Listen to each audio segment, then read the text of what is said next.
এনারা দুইজন যেগুলি বলে গেছে তার বাইরে কিছু বলতে হবে। আসসালামু আলাইকুম, আলহামদুলিল্লাহ ওয়াহদাহু ওয়াসসালাতু ওয়াসসালামু আলা মান লা নাবিয়্যা বা'দা। সমস্ত প্রশংসা ওই আল্লাহর জন্য যিনি আমাদেরকে এখানে আসার তৌফিক দান করেছেন। আল্লাহ সুবহানাহু ওয়া তাআলা এই প্রতিষ্ঠানকে কবুল করুন, আমাদেরকে কবুল করুন। এই জন্য বলছি যে আমি জানতাম কিছু, যা কিছু জানতাম সৌদি আরবে ছিলাম, জানতাম যা কিছু।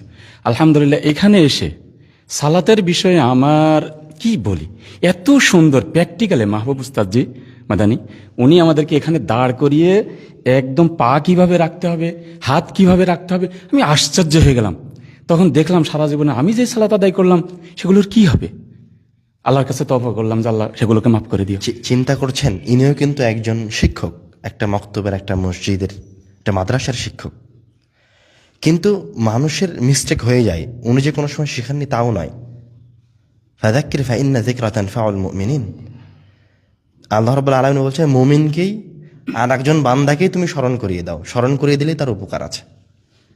তো উনি ওনার পাড়াতে শিখাতেন, কিন্তু এখানে এসে তার শিখানো কি, এবার গিয়ে তিনি যখন শিখাবেন এবার শিখানোর ধরন হবে সম্পূর্ণ আলাদা, অন্যরকম, পরিপূর্ণতা পাবে। আপনাদের সন্তানরা এবার পরিপূর্ণ ভাবে শিখতে পারবে ইনশাআল্লাহ। আমার আরেকটা পয়েন্ট, আমার উস্তাদ যে সামনে বসা আছেন শহীদুল্লাহ সাহেব, তিনি চেয়ার ছেড়ে আমাদেরকে ওইখানে নিয়ে গিয়ে সুন্দর করে বসিয়ে যেইভাবে একবার নয় কয়েকবার ডান থেকে বাম থেকে সামনে থেকে পিছন থেকে বিভিন্নভাবে কি আশ্চর্যজনক পদ্ধতিতে মানে আমাদের আপনার টেবিল থেকে উঠে এবং এই ডেস্ক গুলোর থেকে বাইরে নিয়ে যে ফাঁকা জায়গায় নিয়ে গিয়ে মানে একদম যেন আমরা ওনার ছাত্র না, যেন আমরা ওনার কোলের বাচ্চা।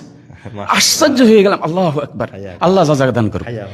3 নম্বর আমি আরেকজন শিক্ষকের কথা স্মরণ করছি, তিনি হচ্ছেন আপনাদের কি আত্মীয় হন, কি জান, মুসলিম উদ্দিন সাহেব। আলহামদুলিল্লাহ উনি কি অ্যাক্টিং করে বাচ্চাদের সাথে আমরা কিভাবে কথা বলবো, কি সুন্দর করে একবার এদিকে একবার ওদিকে বাচ্চার সাথে কি আচরণ করব, একদম শুটিং ফেল। আলহামদুলিল্লাহ এই মানের উস্তাদগণ আমি আমার জীবনে কোনোদিন কল্পনা করতে পারিনি। আব্দুর রাজ্জাক সাহেব আমার মতো মানুষের সাথে কুলাকুলি করবে, আমি জীবনে ভাবিনি। আল্লাহু আকবার। অথচ তিনি আমাদের 8 জন ছাত্রকে এখানে পেয়ে তুচ্ছ করলেন না, তাচ্ছিল্য করলেন না, আলহামদুলিল্লাহ। অথচ দূর থেকে আমরা ভাবতাম কড়া মানুষ, কত কড়া মানুষ, কাছেই যাওয়া যাবে না। কিন্তু আলহামদুলিল্লাহ এখানে আসার পরে আমরা সব যেন ভুলেই গেলাম এ কি দৃশ্য। আল্লাহ তুমি এই প্রতিষ্ঠানকে কবুল করো। আল্লাহ এই প্রতিষ্ঠানকে যারা ভালোবাসে তাদেরকে সম্পদ, সাহস, শক্তি, সামর্থ্য সব কিছুতে বরকত দান করো, সন্তানে এলেমে বরকত দান করো। আল্লাহ তুমি আমাদের সকলকে কবুল করো। আমাদের পিছনে যারা শ্রম দিচ্ছেন আল্লাহ তাদের সকলকে কবুল করো। এই 7 দিনে আমাদের পিছনে যারা মেধা, সম্পদ যা কিছু ব্যয় করেছে সব কিছুকে আল্লাহ কবুল করুক। আল্লাহুম্মা আমিন। আল্লাহ আমাদেরকে কবুল করুন, দুনিয়াতে এবং আখিরাতে আমাদেরকে আল্লাহ তাআলার সন্তুষ্টির ভিতরে রাখুন। আমিন। আসসালামু আলাইকুম।